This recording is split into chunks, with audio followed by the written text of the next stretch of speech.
Pemirsa, wilayah Indonesia terletak pada jalur gempa aktif. Kondisi fisiografi wilayah Indonesia sangat dipengaruhi oleh aktivitas tumbukan tiga lempeng tektonik utama dunia, yaitu lempeng Indo-Australia, Eurasia, dan Pasifik. Oleh karena itu, BMKG berupaya terus meningkatkan sistem pendistribusian informasi terkait gempa. Wilayah Indonesia merupakan bagian dari jalur gempa dunia yang terbentang dari Sumatera, Jawa, Bali, Lombok, Flores, Alor, Laut Banda, Seram, Sulawesi, Maluku Utara, dan Papua. Menurut Kepala Balai Besar Meteorologi, Klimatologi, dan Geofisika Wilayah 3 BMKG M. Taufik Gunawan, ketiga lempeng tektonik tersebut bertumbukan dan bergerak secara relatif antara satu dengan yang lain.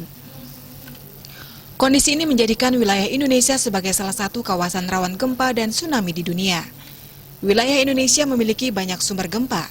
Secara umum, wilayah Indonesia memiliki 13 segmentasi sumber gempa megatrust. Indonesia juga memiliki sebanyak 295 segmentasi sesar aktif. Berdasarkan kondisi tektonik yang kompleks ini, gempa dapat terjadi kapan saja dalam berbagai variasi magnitudo dan kedalaman. Hasil pemantauan BMKG menunjukkan selama periode 2008-2019, rata-rata dalam setahun terjadi gempa sebanyak 5.818 kali. Gempa signifikan dengan magnitudo di atas 5,0 terjadi sebanyak 347 kali, dan 2 tahun sekali terjadi gempa berpotensi tsunami. Terkait kondisi wilayah Indonesia yang rawan gempa dan tsunami ini, BMKG memiliki tugas dan kewajiban dalam menyediakan informasi gempa dan peringatan dini tsunami yang tertuang dalam Undang-Undang Nomor 31 Tahun 2009 dan Perpres Nomor 93 Tahun 2019.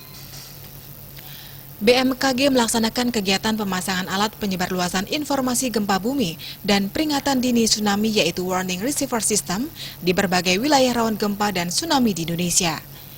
Sejak tahun 2008, BMKG sudah memasang sebanyak 275 peralatan WRS.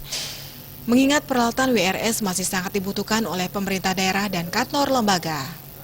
BMKG memasang WRS generasi terbaru di 315 lokasi, yang tentu saja menggunakan teknologi terbaru yang memiliki nama baru yaitu WRS New-Gen.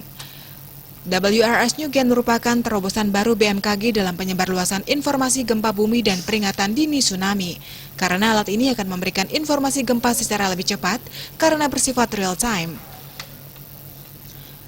Di Provinsi Bali sendiri pada tahun 2020, WRS New-Gen dipasang di 12 lokasi, yaitu di kantor Pusdalops BPBD Provinsi, kantor BPBD Kabupaten Kota, dan juga media RRI Denpasar. Terpasangnya WRS New-Gen ini diharapkan dapat meningkatkan performa penyebarluasan informasi gempa bumi dan peringatan dini tsunami dari BMKG Pusat Jakarta ke kantor unit pelaksana teknis BMKG, pemerintah daerah, lembaga, kementerian, media, dan lembaga lain yang terkait penanganan bencana. Bali Pos melapor.